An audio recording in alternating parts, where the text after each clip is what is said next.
Hello, welcome to OCO Roundtable Podcast.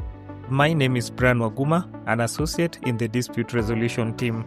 Today, I'm joined with my colleagues Claire Mwangi and Sandra Kavagi. Together, we'll continue our reflections on the Disability Pride Month theme, which is We Belong, We Are Here to Stay. Joining us today is none other than Bright Oywaya, who is the Vice Chair of the Association of the Physically Disabled in Kenya, that is APDK. Hello, Bright. Hello. How are you? I'm fine. Thanks for joining us today. Happy to be here. Yeah, we are grateful to see you. And Disability Pride Month and the theme, We Belong, We Are Here to Stay. What does it mean to you? It really is what it should be, but it's not exactly what it is right now. Belonging is a sense of being in the space that you feel comfortable in, that you're part of. That's not always the case when it comes to disability. Sometimes you feel like the outlier or the outcast or the outsider because of various aspects. What are these aspects? First of all, I have a physical disability, so built environment is key. Our country hasn't come to that place where you find all public spaces that are wheelchair friendly, for example. So every time I'm in a place where there's stairs with no ramp, or where there is a bump that I need to go over, or where the walkway is narrow or none, I don't belong. I just feel like I'm left out. And definitely, even if it's going that direction, then that means that I'm left behind unless I'm lifted out or carried out. It is a thing that minimizes my dignity, and I don't like to do such. Yeah, and you say well in pointing out some of the challenges which can be said to deny PWDs, and in this case, persons with physical impairment, that sense of belonging. Would you attribute this to any misconception? Absolutely.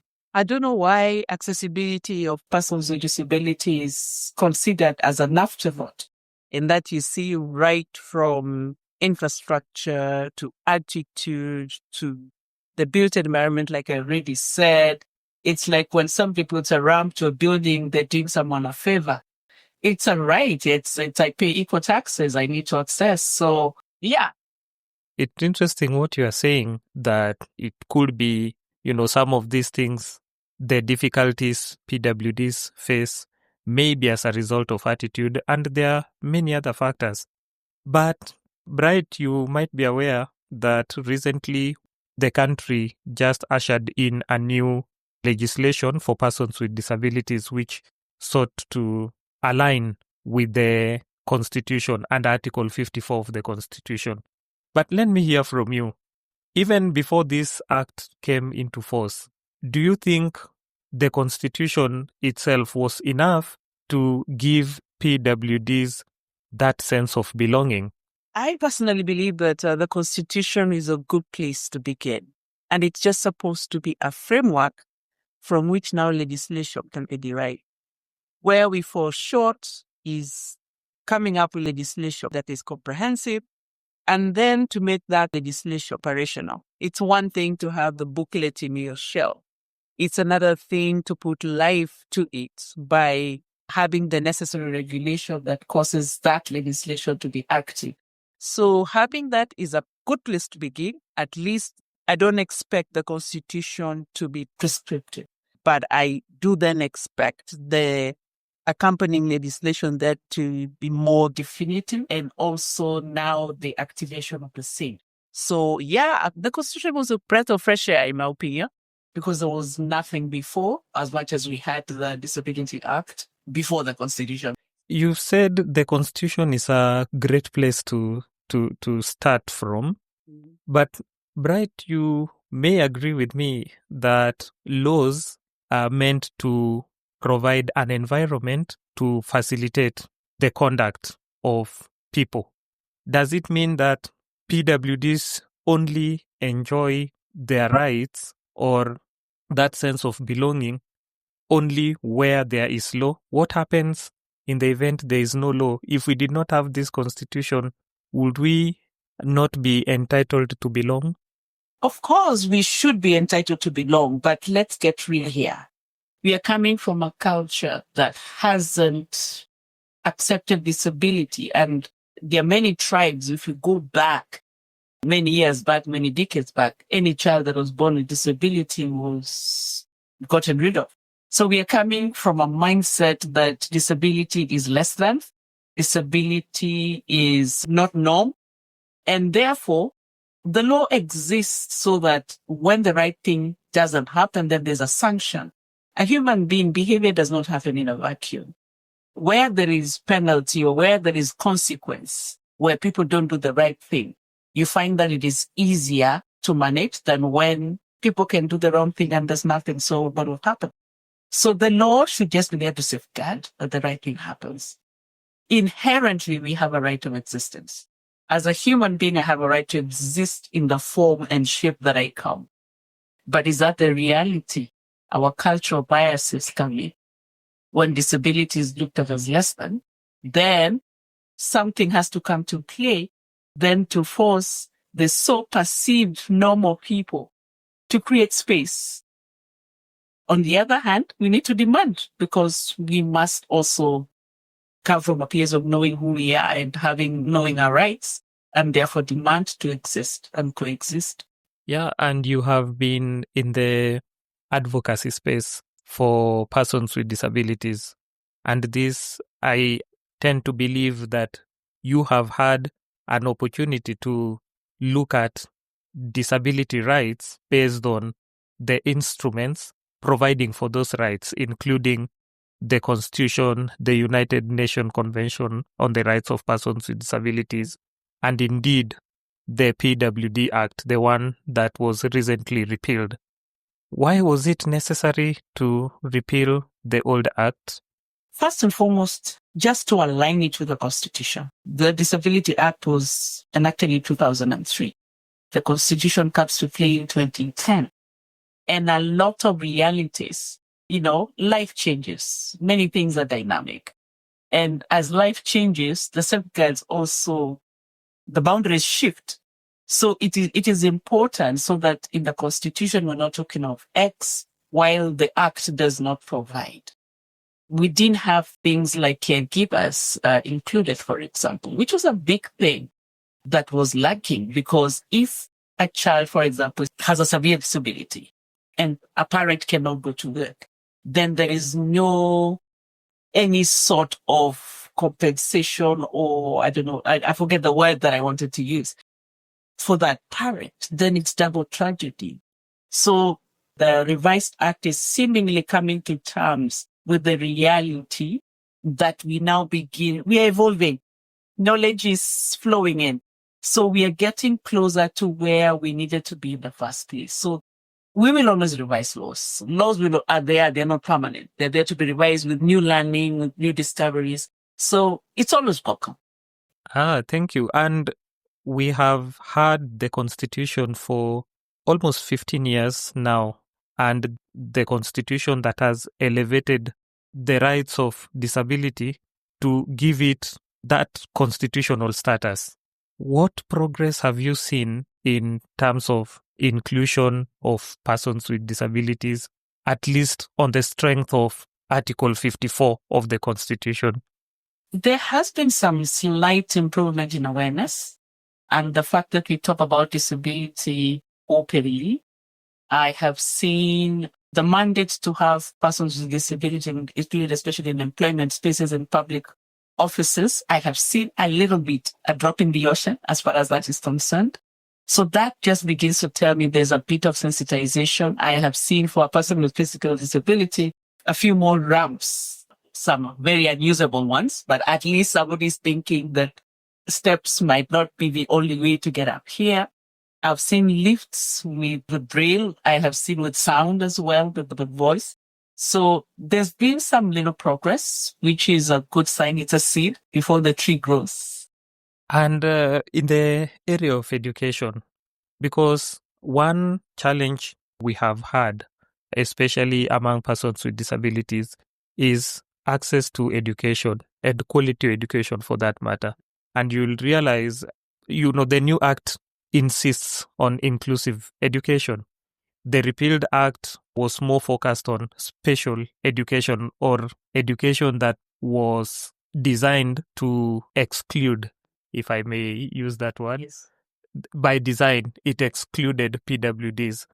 What role has education played in your journey as a person with disability?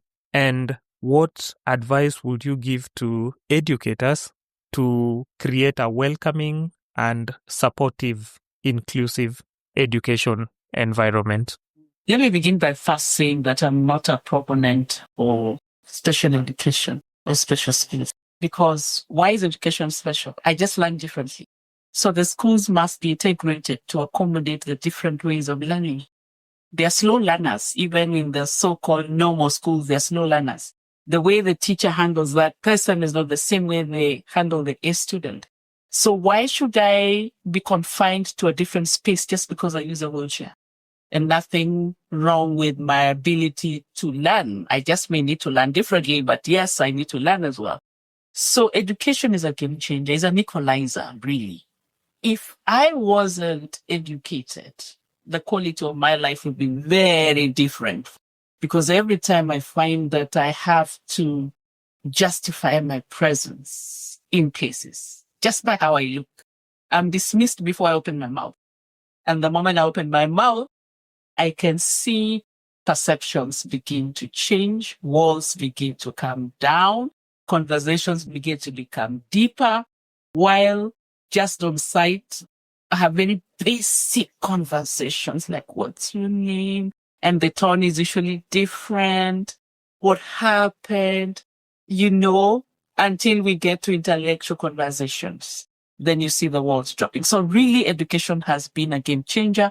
And also in terms of access to resources. If you're not educated, it's a vicious cycle. You're not educated, employability is down, you don't have the capacity to get resources, you end up in the periphery of poverty. So it's a whole cycle. And your next generations join you in that cycle. So it's a game changer for it. Bright, you've spoken so highly about education, and what you're saying is very important. And do you think with that, then it means that our approach to education should be to make it the one primary tool that, if we get it right, will address other barriers persons with disability face? Absolutely. Education is a beginning. And for example, you could go to schools where there are deaf children and you find like they're just like an add-on. They're like jewelry. Everybody else has worn their clothes and the child with disabilities, like, you put it on, you have a choice. Teachers are not trained to deal with those children. So therefore, they're given the very basics. You find a child is in the corner by themselves. Everybody else is busy learning and getting deep into this learning. And this child with disabilities at the corner by themselves, playing with toys or playing with stuff. This is the same child that will have to fight for the equal opportunities when it comes to the job market. It's not fair in any way. So our education system needs to acknowledge that we all learn differently and therefore equip the teachers in ways that they are able to disseminate education in ways that everybody else can capture. And in all this, what role do persons with disabilities have in making that happen? Do you think PWDs have any responsibility in contributing towards a better education system? Absolutely. We are the ones that know what we need, and we are the ones that might say, as persons with disability, what we need. Many times our policy makers are clueless in terms of what it is they need to put in place, and they only put in place what they think is good for us. So we need to be there on the table, making the decisions as well. If we exclude it from policy making, then again, we simply just go back to the cycles of disability issues being looked at as an add-on. Yeah, maybe before we can look at other areas, and perhaps one of the last questions I will want you to reflect on in this part, what specific ways can PWDs take part in ensuring that education for PWDs is accessible and has meaning? Because from what you are saying, it appears that education for PWDs is just but a by the way. Every segment of this society is interrelated. Let's just start by looking at the ecosystem within which we live. For a child to go to school, what do you need? First of all, you need parents who are able to take that child to school, those are resources. Then you also need, if it's a day school transportation, is our transport system accessible? The answer is no, it's not fully accessible. Then you also need the training of teachers, the training of the caregivers, the people that take care of these children. Is it adequate? No. How many training institutions do you know that specifically go out of their way to add value in this way? You can count them by your fingers. So it's a whole revolutionizing of the ecosystem that then leads to the possibility of having children in schools that are having quality education, and where education is inclusive, other than where it's a good feeling. Sometimes you do this thing from a very emotional perspective, that at least I have, I've ticked a box. I have one child with a wheelchair. That's not what we're talking about. We're talking about policy making that is inclusive, and therefore implementation is inclusive, and that then you have to deal with the entire ecosystem. How can PWDs exercise accountability? Because the challenges PWDs face are ones which can be addressed if there was accountability. Do you think PWDs have done enough to hold those in positions of responsibility accountable in implementation when it comes to implementation of rights that are specific to PWDs? So in answering, I would like to hear how that can be done and whether enough has been done by PWDs, because you've clearly indicated that there is a role to be played by PWDs. The role of PWDs, first of all, begins with self-advocacy. And you can only do self-advocacy if you acknowledge the rights that you have. So there's a little bit more work that needs to happen around awareness, even amongst us people with disabilities. Sometimes we show up as if we are excusing, I'm sorry, I'm here and I'm a person with disability. No, I am here and the world needs to turn around to accommodate me. It's not the other way around. So we need to enhance our voices, to lift our voices a little more louder, and also to hold to account, especially those that we send to places of authority, to push them to do the right thing. Yeah, pushing to do the right thing. And with that, I hand it over to Sandra. Thank you, Brian. And Brian touched a little bit on advocacy part of your life. I've seen that you are a road safety advocate. Is it something that you had a particular interest in from the beginning, or this is a space that you found yourself in, or is it something you developed an interest in somewhere down the road? I'm actually in this space by because road safety is really directly connected to disability. So I found myself in that space. I was a banker and I got involved in a crash and I became a person in a wheelchair, and I began to ask myself, so how do people access transport? How do people move around? Then I began to use my voice to try and make it in my own personal experience. Thank you for sharing that, Bright. And something that has come into my mind is the horrors that I face on the road. And I'm thinking, when you're talking about road safety and with the good work that you and those around you and the teams that you are working with, for example, is it focused only on road safety in terms of motor vehicle, or are we also, is there something either in the future or now focusing on motorcycles? So safety in that case means even pedestrians, motorcycle, vehicles, trucks, anything that interacts with the road is our business. Because the highest number of people killed are pedestrians, followed by motorcyclists and their passengers, then followed by those other categories, better passengers or riders or those other categories. But you see, motorcycles are number two. Whether they are the riders themselves or the passengers themselves. So anything that interacts. And the interesting thing about motorcycles, is that the importance of law then is seen very clearly. When you began to have commercial certificates, motor vehicle, and the buying of motorcycle was rated, and almost anyone could buy a motorcycle. Yeah.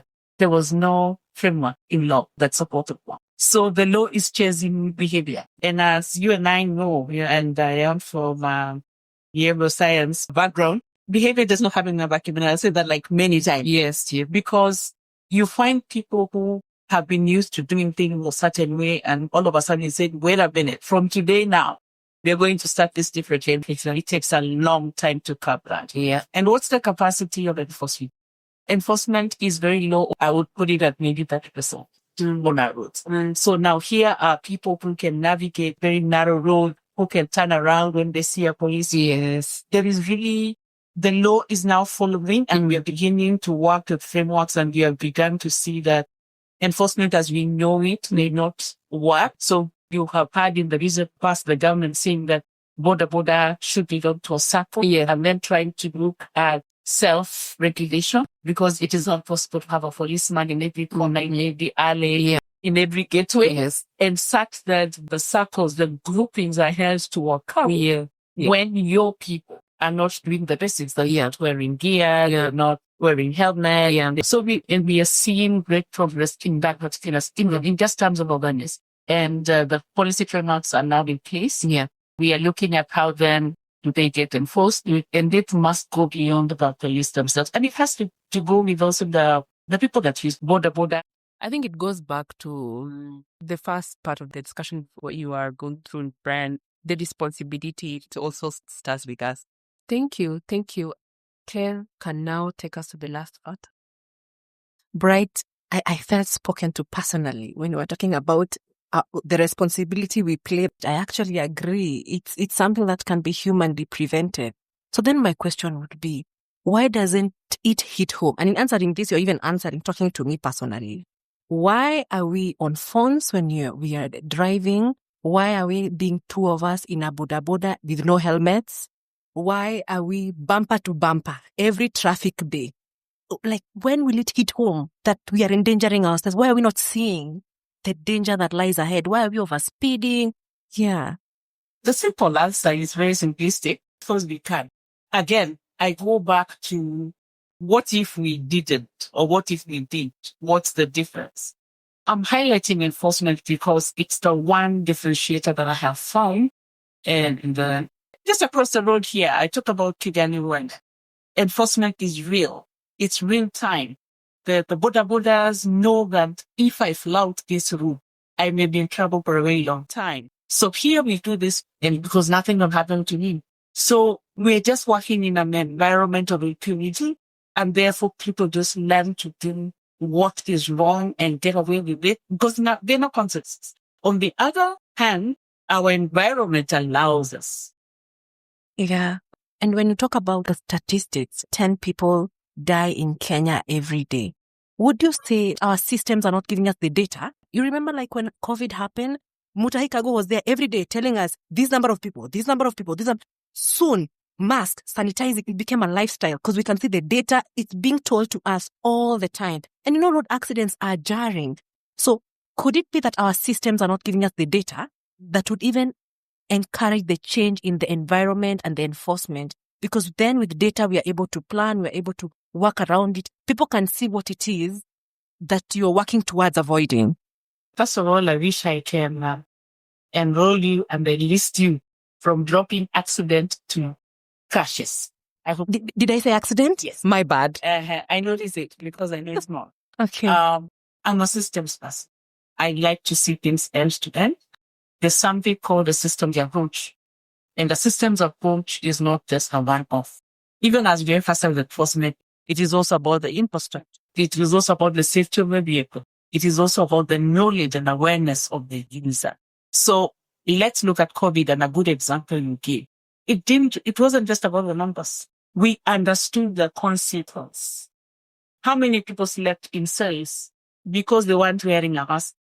And every corner you turned and you saw somebody that looked like a Kajo or someone, your mask quickly, because there was consequence. So we need to look at this thing holistically, whether we're talking about disability, whether we're talking about food safety, It has to be a holistic approach. And that's when we go wrong. You're very erratic. When there's a huge crash, all heads are rolling, crackdowns everywhere.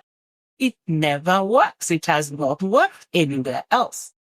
So this holistic approach is the only approach that has worked in other countries that have shown results. We need to begin to think systematically and holistically. That is the only way we begin to have meaningful results.